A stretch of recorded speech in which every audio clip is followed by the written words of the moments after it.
everybody. So welcome to our Thanksgiving story. I've wanted to do this for a while. There's another YouTube channel, Runehammer, who does a Christmas, Yule story every year. Usually ends up reading a little H.P. Lovecraft. And Lovecraft for Christmas, yes, but to me it's always been about sci-fi on Christmas. For the longest time in my life, the only copy of Star Wars A New Hope I had was actually one that was dubbed off of the local television network for the Thanksgiving night movie. So sci-fi and Thanksgiving always goes together for me. And Runehammer is actually one of the guys who inspired me to actually start my own channel way back. But it has really made me motivated to want to start doing it more. So tonight we'll be reading "And the Moon Be Still as Bright" from Bradberry's The Martian Chronicles. June 2001. It was so cold when they came from June 2001. It was so cold when they first came from the rocket into the night that Spender began to gather the dry Martian wood and build a small fire. He didn't say anything about a celebration. He merely gathered the wood, set fire to it, and watched it burn. In the flare that lighted the thin air of this dried up sea of Mars, he looked over his shoulder and saw the rocket that had brought them all.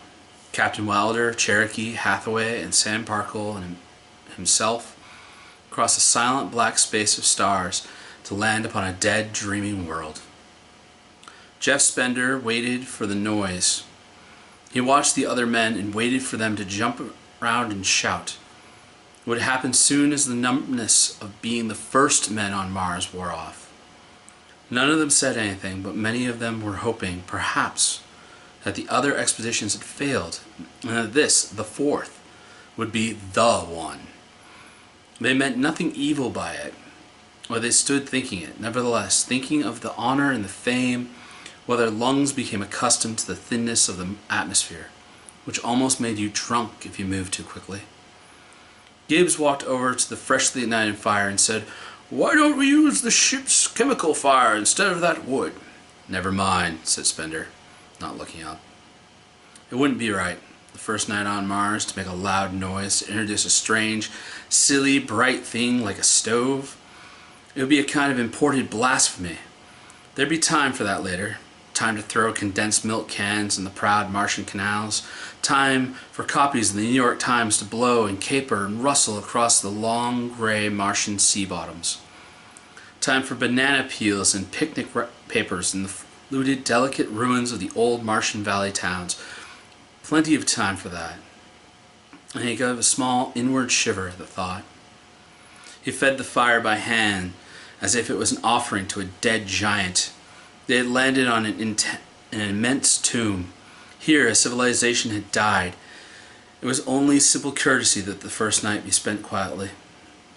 "This isn't my idea of a celebration," Gibbs turned to Captain Wilder. "Sir, I thought we might break out rations of gin and meat and whoop it up a bit." Captain Wilder looked off towards the dead city a mile away. "We're all tired," he said remotely, as if his whole attention was on the city and his men forgotten. "Tomorrow night, perhaps. Tonight, we should be glad we got across all that space without getting a meteorite in our big bulkhead or having one man of us die." The men shifted around. There was 20 of them. Holding on to each other's shoulders or adjusting their belts, Spender watched them. They were not satisfied. They had risked their lives to do a big thing. Now they wanted to be shouting drunk, firing off their guns to show how wonderful they were to have kicked a hole in space and ridden a rocket all the way to Mars. But nobody was yelling. The captain gave a quiet order. One of the men ran into the ship and brought forth food tins, which were opened and dished out without much noise. The men were beginning to talk now, and the captain sat down and recounted the trip to them. They already knew it all, but it was good to hear about it as something over and done and safely put away. They would not talk about the return trip. Someone brought that up, but they told him to keep quiet. The spoons moved in the double moonlight. The food tasted good, and the wine was even better. There was a touch of fire across the sky, and an instant later the auxiliary rocket landed beyond the camp. Spender watched the small port open, and Hathaway, the physician geologist, they were all men of twofold ability to conserve space on the ship, stepped out. He walked slowly over to the captain. "Well," said Captain Welder. Hathaway gazed at the distant cities twinkling in the starlight. After swallowing and focusing the eyes, he said that the city there, Captain, is dead, and has been dead for a good many thousand years. That applies to the 3 cities in the hills also, but that 5th city, 200 miles or over, sir. What about it? People were living in it? Last week, sir. Spender got to his feet. Martians? Said Hathaway. Where are they now? Dead, said Hathaway. Went into a house on one street. I thought that it, like the other towns and houses, had been dead for centuries. My God, there were bodies there. It was like walking in a pile of autumn leaves, like sticks and pieces of burnt newspaper, that's all. And fresh. They'd been dead 10 days at the outside. Did you check the other towns? See if see anything alive? Nothing whatever. So I went out to check the other towns. 4 out of 5 have been empty for thousands of years. What happened to the original inhabitants, I haven't the faintest idea. But the 5th city always contained the same thing, bodies. Thousands of bodies. What did they die of? You won't believe it. What killed them? Hathaway simply said, chicken pox. My God, no. Yes, I made tests, chicken pox. It did things to the Martians it never did to Earthmen. Their metabolisms reacted differently, I suppose. Burnt them black and dried them out to brittle flakes. But it's chickenpox nonetheless. So York and Captain Williams and Captain Black must have got through to Mars. All 3 expeditions. God knows what happened to them. But we at last know that they unintentionally did to the Martians. You saw no other life? Chances are a few of the Martians, if they were smart, escaped to the mountains. If there aren't enough, I'll lay you money to be a native problem. The planet is through. Spender turned and went to sit at the fire, looking into it. Chickenpox. God, chickenpox. Think of it. A race builds itself for 1 million years, refines itself, erects cities like those out there, does everything it can to prove its respect and beauty, and then it dies.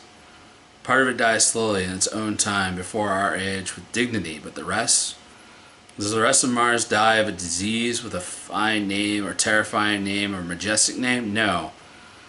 In the name of all that is holy, it has to be chickenpox. A children's disease. A disease that doesn't even kill children on Earth. It's not right. It's not fair. It's like saying the Greeks died of mumps, or the proud Romans died on their beautiful heels of athlete's foot. If only we'd given the Martians time to arrange their death robes, lie down, look fit, and think up some other excuse for dying. Can't be a dirty, silly thing like chickenpox. It doesn't fit the architecture. It doesn't fit the entire world. Alright, Hathaway, get yourself some food. Thank you, Captain. As quickly as it was forgotten, the men talked amongst themselves. Spender did not take his eyes off them. He left his food on his plate under his hands. He felt the land getting colder. The stars drew closer, very clear. When anyone talked too loudly, the captain would reply in a low voice that made them talk quietly from intimidation. The air smelled clean and new. Spender sat for a long time, just enjoying the way it was made. It had a lot of things in it he couldn't identify. Flowers, chemistries, dust, winds. Then there was that time in New York when I got that blonde, what's her name, Ginny? Cried Biggs. That was it. Spender tightened and his hands began to quiver. His eyes moved from thin, sparse lips. And Ginny said to me, cried Biggs. The men roared. So I smacked her, shouted Briggs, with a bottle in his hand. Spender sat down his plate. He listened to the wind over his ears, cool and whispering. He looked at the cold ice of the white Martian buildings over there on the empty sea lands. What a woman! What a woman! And Biggs emptied the bottle in his wide mouth. Of all the women I ever knew, the small Briggs' sweating body was on the air. Spender let the fire die. Hey, kick her up there, Spender, said Briggs, glancing at him for a moment, and then back at his bottle. Well, one night, Ginny and me, a man named Chinook, got out his accordion and did a kicking dance, the dust ringing up around him. Ahoo, I'm alive, he shouted. Yeah, roared the men. They threw down their empty plates. 3 of them lined up and kicked like chorus maidens, joking loudly. The others, clapping hands, yelled for something to happen. Cherokee pulled off his shirt and showed his naked chest, sweating as he whirled about. The moonlight shone on his crew-cut hair and his young, clean-shaven cheeks. In the sea bottom, the wind stirred along the faint vapors. From mountain's great stone visage looked upon the silvery rocket and the small fire. The noise got louder. More men jumped up. Someone sucked on a mouth organ. Someone else blew on a tissue-papered comb. 20 more bottles were opened and drunk. Biggs staggered about, wagging his arms to direct the dancing men. Come on, sir, cried Cherokee to the captain, wailing a song. The captain had to join the dance. He didn't want to. His face was solemn. Spender watched, thinking, you poor man. What a night is this. They don't know what they're doing. They shouldn't have had an orientation program before they came to Mars. Tell them how to look and how to walk around and be good for a few days. It does it, the captain begged off and sat down. He was exhausted. Spender looked at the captain's chest. It wasn't moving up and down very fast. His face wasn't sweaty either. Accordion, harmonica, whine, shout, dance, wail, roundabout, clash of a pan, laughter. Biggs waved to the rim of the Martian canal. He carried 6 empty bottles and dropped them one by one into the deep blue canal waters. They made empty, hollow, drowning sounds as they sank. I christen thee, I christen thee, I christen thee, said Biggs. I christen thee Briggs, Biggs Canal. Spender was on his feet over the fire alongside Biggs before anyone moved. He hit Biggs once in the teeth and once in the ear. Biggs toppled and fell down into the canal water. After the splash, Spender waited silently for Biggs to climb back up onto the stone bank. By that time, the men were holding Spender. Hey, what's eating you, Spender? Hey, they asked. Biggs climbed and stood up, dripping.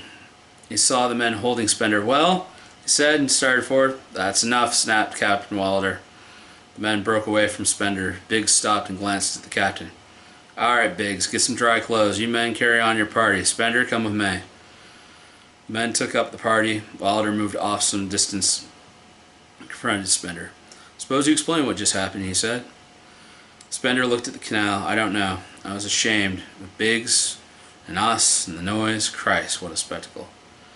It's been a long trip. They've got to have their fling. Where's the respect, sir? Where's the sense of the right thing? You're tired. And you've a different way of seeing things, Spender. That's a $50 fine for you.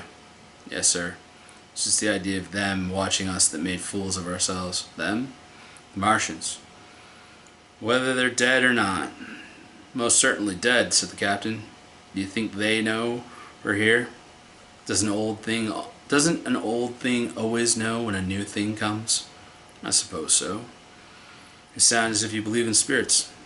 I believe in the things that were done. And there are evidences of many things done on Mars. There are streets and houses, there are books, I imagine, and big canals and clocks and places for stabling. If not horses, well then some domestic animal, perhaps 12 legs, who knows? Everywhere I look I see things that were used. They were touched and handled for centuries. Ask me then if I believe in the spirit of the things that they were as they were used, and I'll say yes. They're all here, all the things which had uses, all the mountains which had names, and we'll never be able to use them without feeling uncomfortable. And somehow the mountains will never sound right to us. We'll give them new names, but the old names are there, somewhere in time, and the mountains were shaped and seen under those names. The names we'll give to the canals and mountains and cities will fall like so much water on the back of a mallard. No matter how much we touch Mars, we'll never touch it. And then we'll get mad at it. You know what we'll do? We'll rip it up. Rip the skin off and change it to fit ourselves. We won't ruin Mars, said the captain. It's too big and too good. You think not. We Earthmen have a talent for ruining big, beautiful things. The only reason why we didn't set up a hot dog stand in the midst of the Egyptian temple of Karnak is because it was out of the way and served no large commercial purpose. And Egypt is a small place on Earth, but here, this whole thing is ancient and different. We have to sit down somewhere and start fouling it up. We'll name the canal the Rockefeller Canal, and the mountain King George Mountain, and the sea the DuPont Sea. And there'll be Roosevelt and Lincoln and Coolidge cities, and it won't ever be right when there are the proper names for these places. That'll be your job as archaeologists, to find out the old names, and we'll use them. A few men like us against all the commercial interest. Spender looked at the Iron Mountains. They know we're here tonight to spit in their wine, and I imagine they hate us. The captain shook his head. There's no hatred here. He listened to the wind. From the look of their cities, they were a graceful, beautiful, and philosophical people. They accepted what came to them. They ceded to racial death. That much we know. And without a last moment war or frustration to tumble down their cities. Every town we've seen so far has been flawlessly intact. They probably don't mind us being here any more than they'd mind children playing on the lawn, knowing and understanding children for what they are. And anyway, perhaps all this will change us for the better. Did you notice the particular quiet of the men, Spender? Until Briggs forced them to get happy? They look pretty humble and frightened. Looking at this, we know we're not so hot. We're kids in rompers, shouting with our play rockets and atoms, loud and alive. But one day Earth will be as Mars is today. This will sober us. This is an object lesson in civilizations. We'll learn from Mars. Now suck in your chin. Let's go back and be happy. That $50 fine still goes. The party was not going too well. The wind kept coming off the Dead Sea. It moved about the men and moved about the captain and Jeff Spender as they returned to the group. The wind pulling at the dust and the shining rocket pulling at the accordion. And the dust got into the vamped harmonica, and dust got in their eyes, and the wind made a high singing sound in the air. And suddenly, as it had come, the wind died, and the party died too. The men stood upright against the dark, cold sky. Come on, gents, come on. Biggs bounded from the ship in the fresh uniform, not looking at Spender even once. His voice was like someone in an empty auditorium. It was alone. Come on, come on. Nobody moved. Come on, whistle your harmonica. Whitey, your harmonica. Whitey blew a chord. It sounded funny and wrong. Whitey knocked the moisture from his harmonica and put it away. What kind of party is this? Biggs wanted to know. Someone hugged the accordion. It gave a sound like a dying animal. That was all. Okay, me and my bottle will go have our own party, Biggs ordered against the rocket, drinking from a flask. Spender watched him. Spender did not move for a long time. Then his fingers crawled up along his trembling leg to his holstered pistol, very quietly, and stroked and tapped the leather sheath. All those who want can come into the city with me, announced the captain. We'll post a guard here at the rocket and go armed, just in case. Men counted off. 14 of them wanted to go, including Biggs, who laughingly counted himself in, waving his bottle. Six others stayed behind. Here we go, Biggs shouted. The party moved out into the moonlight silently. They made their way to the outer rim of the dreaming dead city in the light of the racing twin moons. Their shadows under them were double shadows. They did not breathe, or seemed not to, perhaps for several minutes. They were waiting for something to stir in the Dead Sea, some gray form to rise, some ancient ancestral shape to come galloping across the vacant sea bottom on an ancient armored steed of impossible lineage, of unbelievable derivation. Spender filled the streets with his eyes and his mind. People moved like blue vapor lights on the cobbled avenues, and there were faint murmurs of sound and odd animals scurrying across the grey-red sands. Each window was given a person who leaned from it and waved slowly as if under a timeless water. At some moving form in the phantoms of space below the moon-silvered towns, music was played on some inner ear, and Spender imagined the shape of such instruments to invoke such music. The land was haunted. "Hey!" shouted Biggs, standing tall, his hands around his open mouth. "Hey, you people in the city there, you!" "Biggs," said the captain. Biggs quieted. They walked forward on a tiled avenue. They were all whispering now. It was like entering a vast open library or museum in which the wind lived and over which the stars shone. The captain spoke quietly. He wondered where the people had gone, and what they had been, and who their kings were, and how they had died. And he wondered quietly aloud how they had built this city to last the ages, though. And had they ever come to Earth? Were they the ancestors of Earthmen 10,000 years removed? And had they loved and hated similar loves and hates?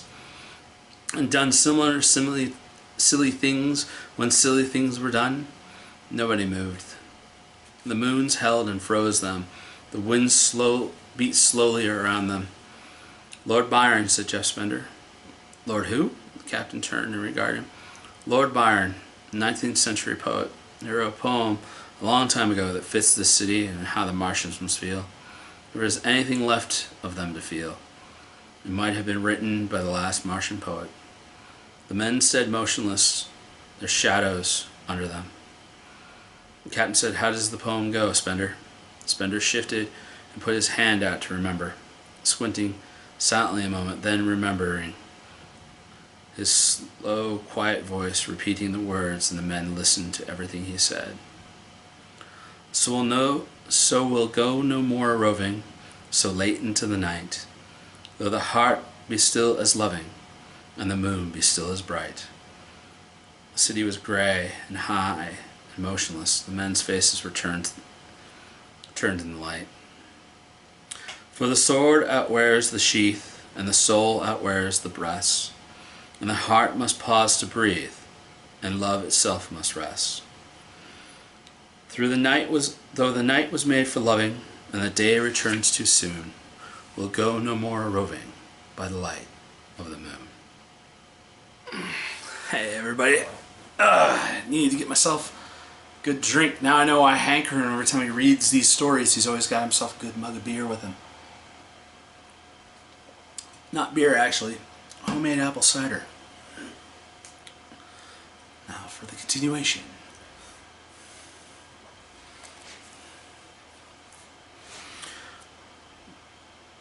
Without a word, the Earthmen stood in the center of the city. It was a clear night.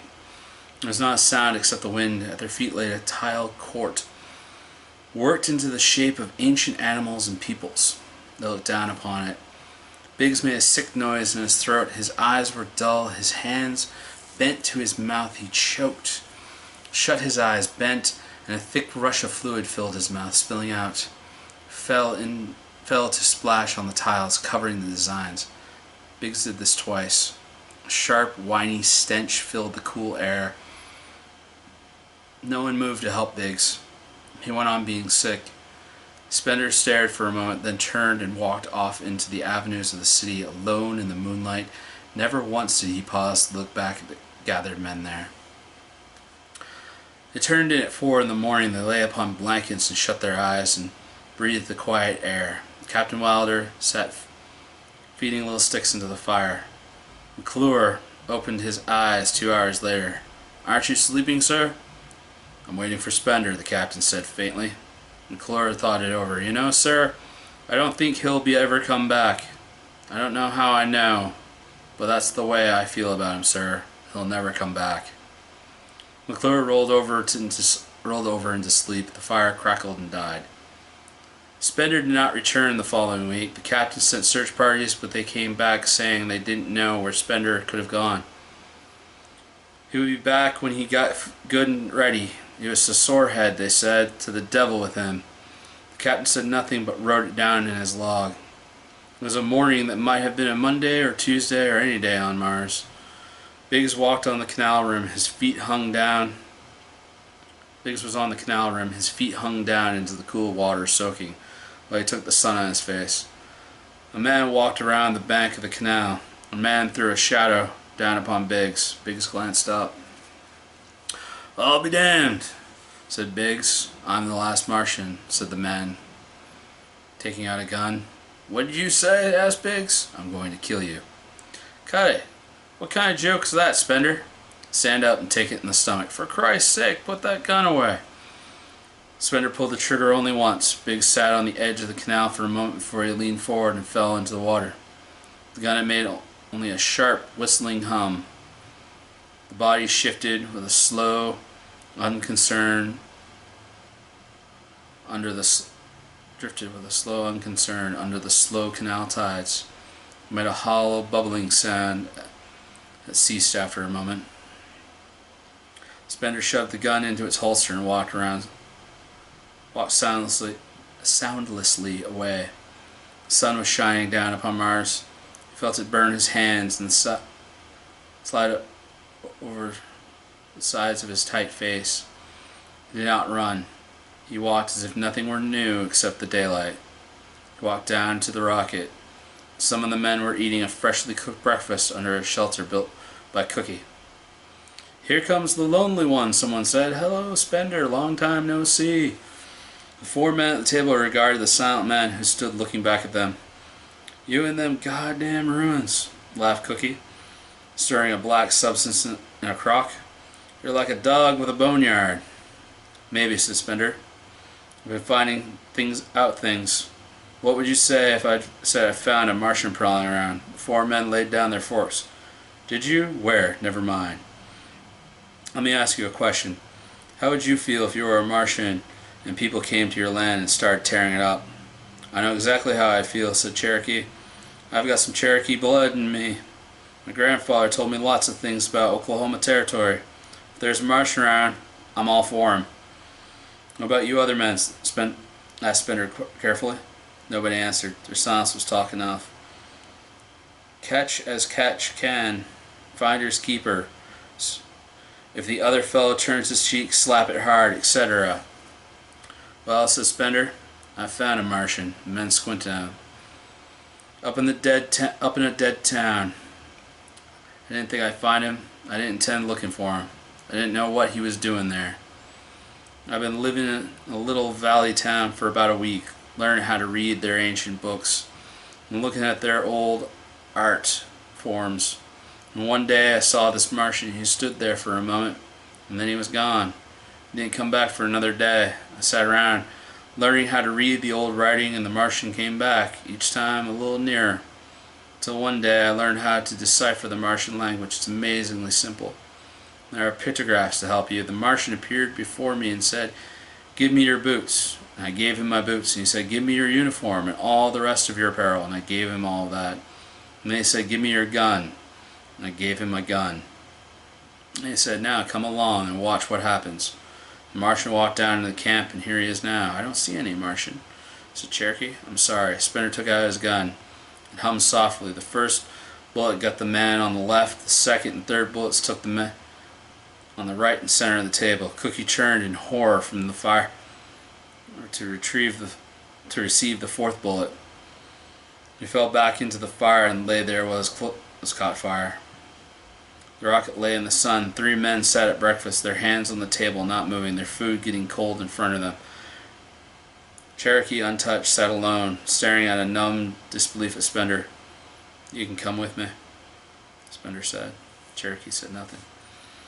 "You can be with me on this." Spender waited. Finally Cherokee was able to speak. "You killed them," he said, daring to look at the men around him. "They deserved it." "You're crazy." "Maybe I am, but you can come with me." "Come with you for what?" cried Cherokee, the color gone from his face, his eyes watering. "Go on. Get out." Spender's face hardened. "Of all of them, I thought you would understand." "Get out." Cherokee reached for his gun. Spender fired one last time. Cherokee stopped moving. Now Spender swayed. He put his hand to his sweating face. He glanced at the rocket and suddenly began to shake all over. He almost fell. The physical reaction was so overwhelming, his face held an expression of one awakening from hypnosis, from a dream. He sat down for a moment and told the shaking to go away. Stop it, he commanded of his body. Every fiber of him was quivering and shaking. Stop it, he crushed his body with his mind until all the shaking was squeezed out of it. His hands lay calmly now upon his silent knees.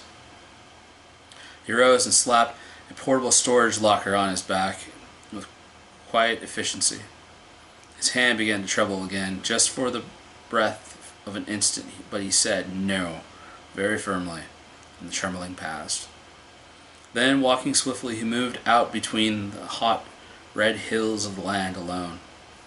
The sun burned further up in the sky. An hour later, the captain climbed down out of the rocket to get some ham and eggs. He was just saying hello to the four men sitting there when he stopped and noticed a faint smell of gun fumes on the air. He saw the cook lying on the ground with a campfire under him. The four men sat there before food and was now cold. A moment later, Parkhill and two others climbed down. The captain stood in their way, fascinated by the silent men and the way they sat at their breakfast. Call the men, all of them, the captain said.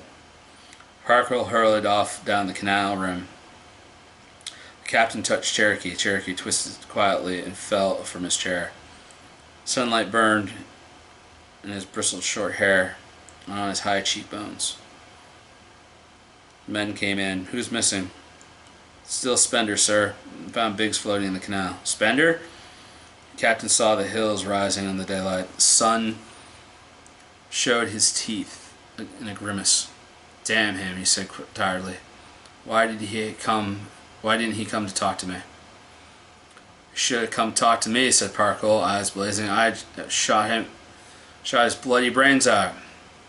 That's what I'd have done, by God. Captain Wilder nodded at two of his men. Get shovels, he said. It was hot digging the graves. A warm wind came from over the vacant sea and blew the dust into their faces as the captain turned the Bible pages.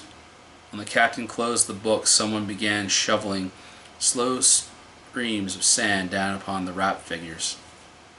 They walked back to the rocket, clicked the mechanisms of their rifles, put thick grenade packs on their backs, and checked the free plant pistols in their holsters. They were each assigned part of the hills. The captain directed them without raising his voice or moving his hands where they hung at his sides. Let's go.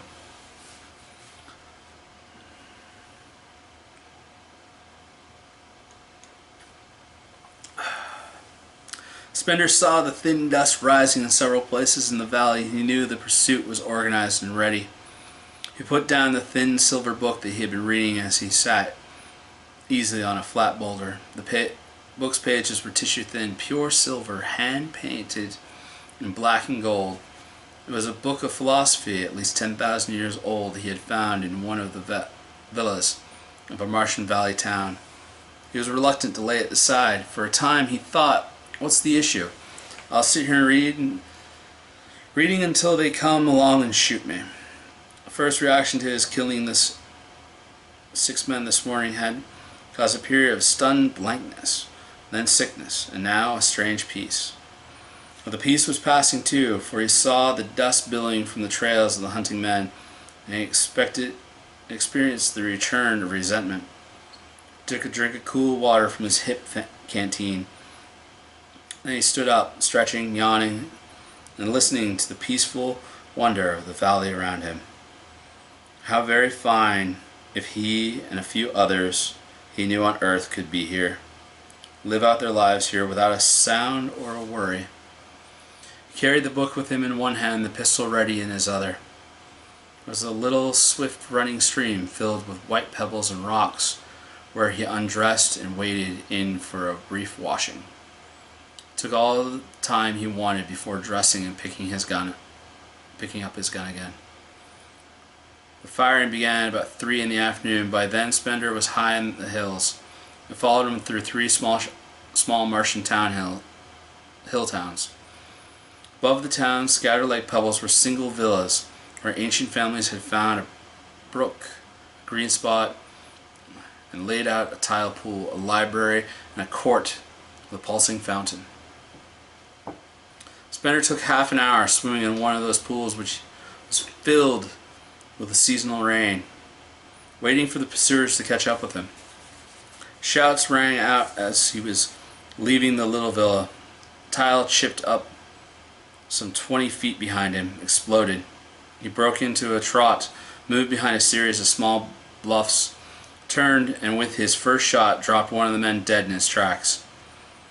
They would form a net, a circle, Spender knew. They would go around and close in, and they would get him. He was a strange thing that the grenades were not used to. It was a strange thing that the grenades were not used to. Captain Wilder could easily order the grenades tossed, but I'm much too nice to be blown to bits, thought Spender. That's what the captain thinks. He wants me with only one hole in me. Isn't that odd? He wants my death to be clean, nothing messy. Why? Because he understands me? And because he understands he's willing to risk good men to give me a clean shot in the head? Isn't that it? 9, 10 shots broke out in a little rattle. Rocks around him jumping up. Spender fires steadily. Sometimes, while glancing at the silver book he carried in his hand, the captain ran in hot sunlight with a rifle in his hand. Spender followed him in his pistol sights but did not fire. Instead, he shifted and blew the top off a rock where Whitey lay. I heard an angry shout. Suddenly, the captain stood up. He had a white handkerchief in his hands. He said something to his men and came walking up the mountain beside his rifle. Spender lay there, then got to his feet, his pistol ready. The captain came up and sat down on a warm boulder, not looking at Spender for a moment. The captain reached into his blouse pocket. Spender's fingers tightened on his pistol. The captain said, "Cigarette?" "Thanks." Spender took one. "Light?" "Got my own." Took one or two puffs in silence. "Warm," said the captain. "It is." "You comfortable up here?" "Quite." "How long do you think you can hold out?" "About 12 men's worth." "Why didn't you kill us all this morning when you had the chance? You could have, you know." "I know. I got sick." When you want to do a thing badly enough, you lie to yourself. You say the other people are all wrong. Well, soon after I started killing people, I realized that they were just fools and I shouldn't be killing them. But it was too late. I couldn't go on with it then, so I came up here where I could lie to myself some more and get angry, to build it all up again. As it built up, not very high. Enough. The captain considered his cigarette. "Why did you do it?" Spender quietly laid his pistol at his feet. "Because I've seen what these Martians had was just as good as anything we'll ever hope to have. They stopped where they should have stopped 100 years ago.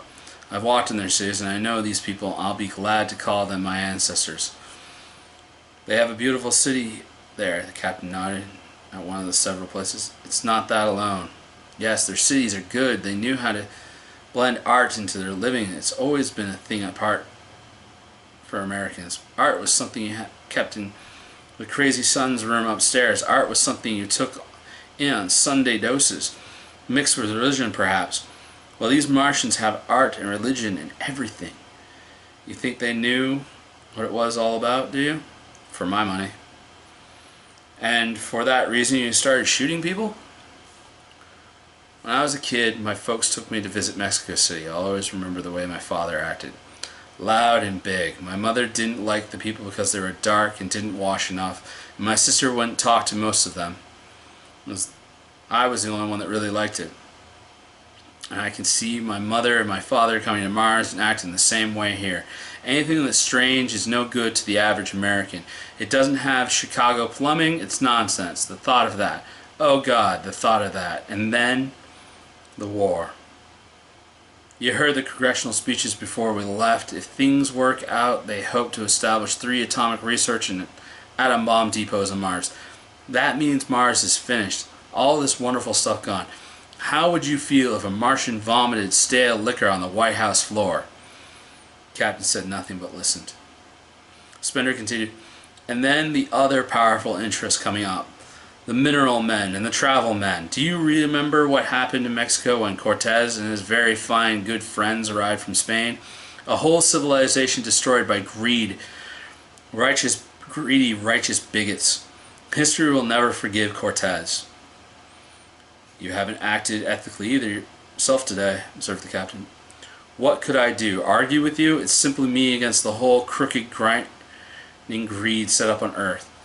They'll be flopping their filthy atom bombs up here, fighting for bases to have wars. Isn't it enough that they've ruined one planet without ruining another? Do they have to foul up someone else's manger? The simple-minded windbags. When I got up here, I felt I was not only free of their so-called culture, I felt I was free of their ethics and their customs. I'm out of their frame of reference, I thought.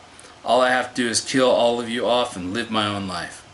But it didn't work out, said the captain. No, after the 5th killing at breakfast, I discovered I wasn't all new, all Martian. After all, I couldn't throw away everything I had learned on Earth so easily. And now I'm feeling steady again. I'll kill you all off. That'll delay the next trip in a rocket by a good 5 years.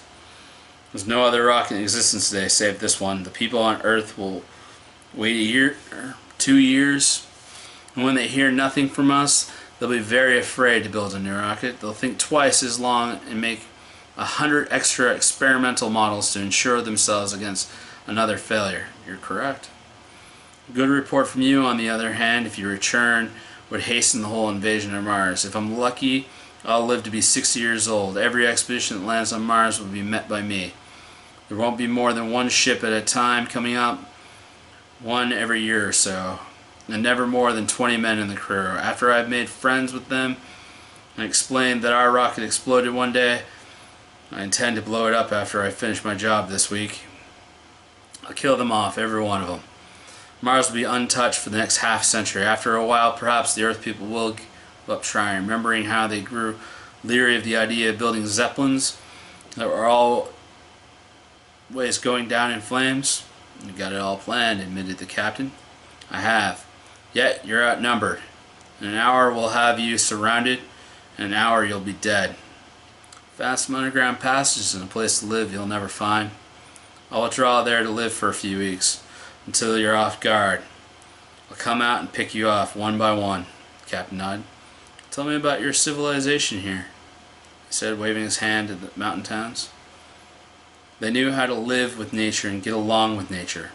They didn't try too hard to be all men and no animal. That's the mistake we made when Darwin showed up. We embraced him, and Huxley and Freud, all smiles. And then we discovered that Darwin and our religions didn't mix, or at least we didn't think they did. We were fools. We tried to bridge Darwin and Huxley and Freud. They wouldn't move very well. It's like idiots who tried knocking down religion. We succeeded pretty well. We lost our faith when we went around wondering what life was for. If art was no more than a frustrated outfling of desire, if religion was no more than self-delusion, what good was life? Faith had always given us answers to all things, but it all went down the drain with Freud and Darwin. We were, and still are, a lost people. And these Martians are a found people? Inquired the captain. Yes. They knew how to combine science and religion so the two worked side by side, neither denying the other, each enriching the other. That sounds ideal. It was. I'd like to show you how the Martians did it. My men are waiting. We'll be gone in a half hour. Tell them that, sir. The captain hesitated and rose and called out an order down the hill. Spender led him over into a little Martian village, built all of cool, perfect marble. There are great friezes of beautiful animals, white-limbed cat things and yellow-limbed sun symbols, and statues of bull-like creatures, and statues of men and women, and huge, fine-featured dogs. There's your answer, Captain. I don't see it. The Martians discovered the secret of life among animals. The animal does not question life. It lives. Its very reason for living is life. It enjoys and relishes life. You see the statuary, the animal symbols, again and again. It looks pagan. On the contrary, these are God symbols, symbols of life. Man had become too much man and not enough animal on Mars too. And the men of Mars realized that in order to survive they would have to forego asking that one question any longer. Why live? Life was its own answer. Life was the propagation of more life and the living of as good a life as possible. The Martians realized that they had asked the question, why live at all, at the height of some period of war and despair, when there was no answer. But once the civilization calmed, quieted, and wars ceased, the question became senseless in a new way. Life was good now and needed no arguments. It sounds as if the Martians were quite naive. Only when it paid to be naive. They quit trying too hard to destroy everything, to humble everything. I blended religion and art and science because at base science is no more than an investigation of a miracle we can never explain, and art is an interpretation of that miracle. They never let science crush the aesthetic and the beauty. It's all simply a matter of degree. An Earthman thinks, in that picture, color does not exist, really. A scientist can prove that color is only the way the cells are placed in a certain material to reflect light. Therefore, color is not really an actual part of things I happen to see. A Martian, far cleverer, would say, this is a fine picture. It came from the hand and mind of a man inspired. Its idea and its color are from life. This thing is good. There was a pause. Sitting in the afternoon sun, the captain looked curiously around at the little silent, cool town. I'd like to live here, he said. You may if you want. You ask me that? Will any of those men under you ever really understand all this? They're professional cynics. It's too late for them. Why do you want to go back with them? So you can keep up with the Joneses? To buy a gyro just like Smith has, or listen to music with your pocketbook instead of your glands? There's a little piano down here with a reel of Martian music in it, at least 50,000 years old. It still plays. Music you'll never hear in your life. You could hear it. There are books. I've gotten on well in reading them already. You could sit and read. It all sounds quite wonderful, Spender. But you won't stay. No, thanks anyway. And you certainly won't let me stay without trouble. I'll have to kill you all. You're optimistic. I have something to fight for and live for, and that makes me a better killer. I've got what amounts to a religion now. It's learning how to breathe all over again. How to lie in the sun getting a tan, letting the sun work into you, and how to hear music and how to read a book. What does your civilization offer? The captain shifted his feet.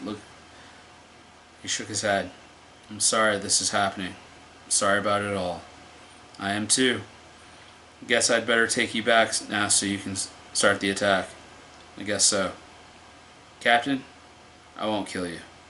When it's all over, you'll still be alive. What?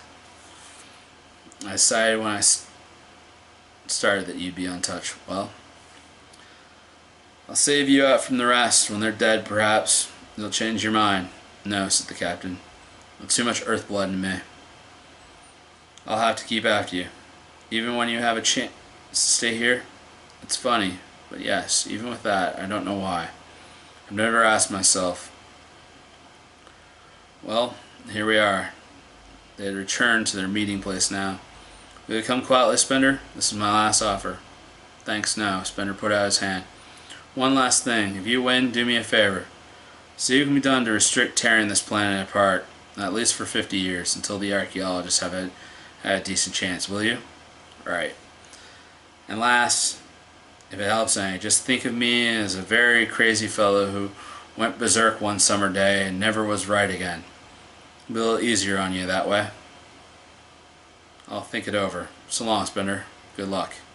You're an odd one, said Spender as the captain walked back down the trail in the warm blowing wind. The captain turned like something lost to his Captain returned like something lost to his dusty men. He kept squinting at the sun and breathing hard. Is there a drink, he said. He felt a bottle put cool into his hand. Thanks. He drank and wiped his mouth. All right, he said. Be careful. We have all the time we want. I don't want any more lost. You'll have to kill him. He won't come down. Make it a clean shot if you can. Don't mess him. Get it over with. I'll blow his goddamn brains out, said Sam Parkhill.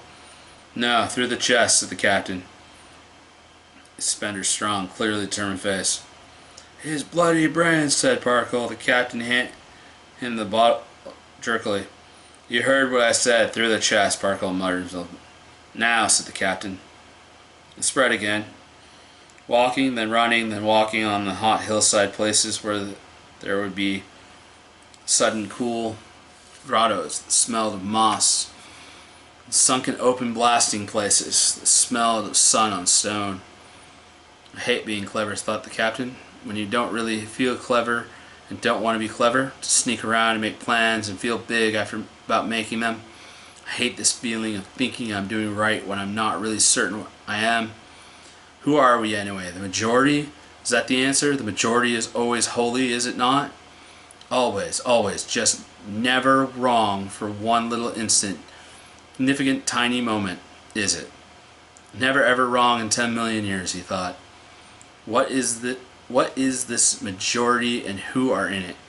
And what do they think and how do they get that way? And will they ever change? And how the devil did I get caught up in this rotten majority? I don't feel comfortable. Is it claustrophobia, fear of crowds, or common sense? Can one man be right while all the world thinks they are right? Let's not think about it. Let's crawl around and act excited and pull the trigger. There and there. The men ran and ducked and ran and squatted in shadows and showed their teeth, gasping. For the air was thin, not meant for running. The air was thin and they had to sit for 5 minutes at a time, wheezing and seeing black lights in their eyes, eating at the thin air and wanting more, tightening their eyes, and at last getting up, lifting their guns to tear holes in that thin summer air, holes of sound and heat. Spender remained where he was, firing only occasionally. Damn brains all over, Parkhill yelled, running up the hill. The captain aimed his gun at Sam Parkhill. He put it back down and stared at it in horror.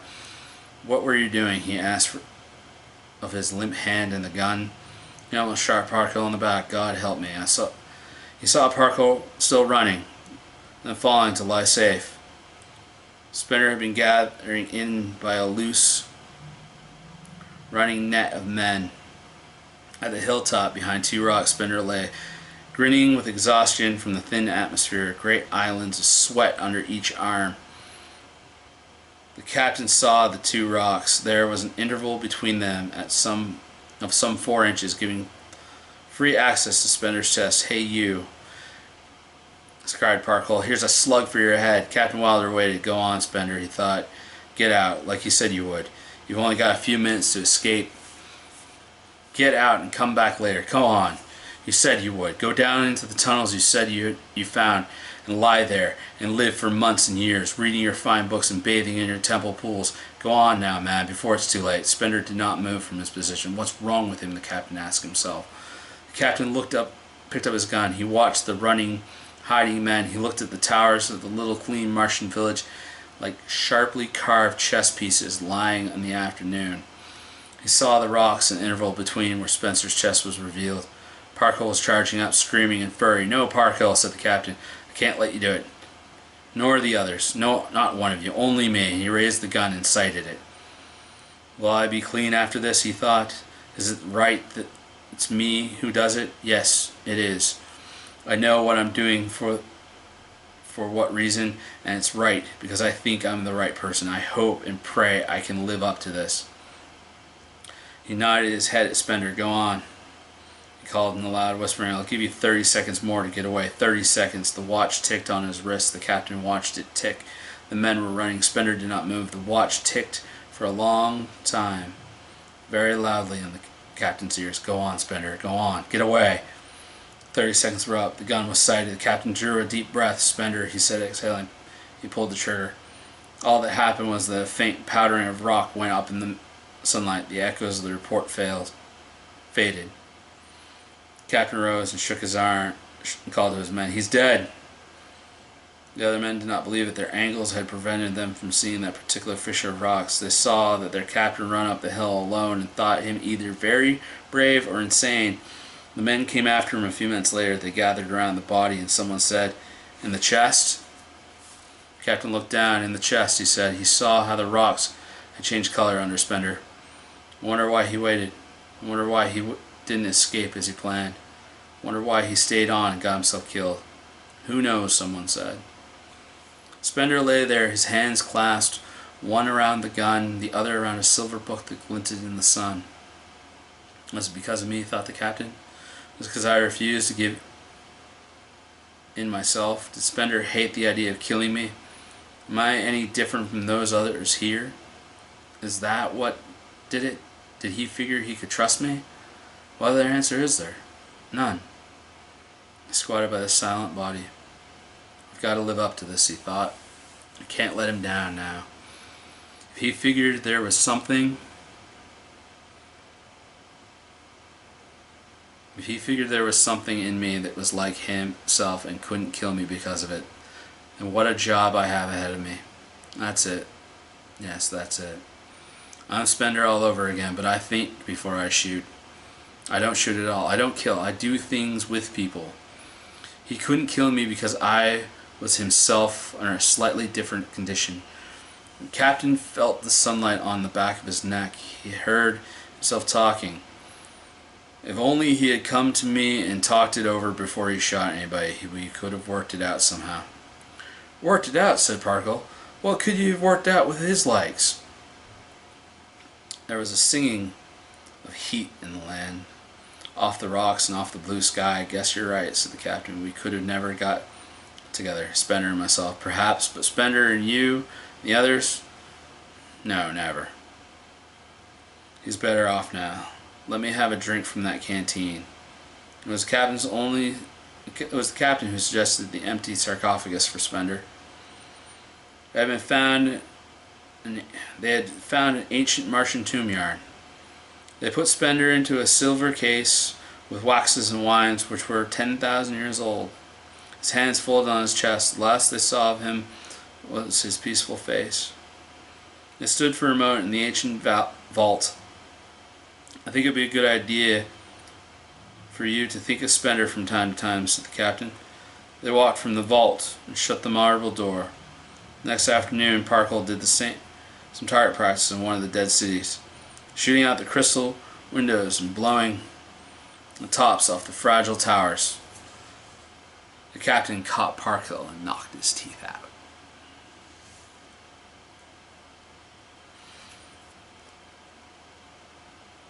It's one of my favorite stories from the old Dimension X radio show. I think it's fitting for the times that we're living in and the times we'll be living in and the times we have lived in.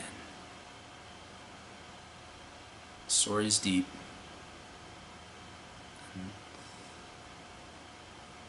Might need some unpacking, but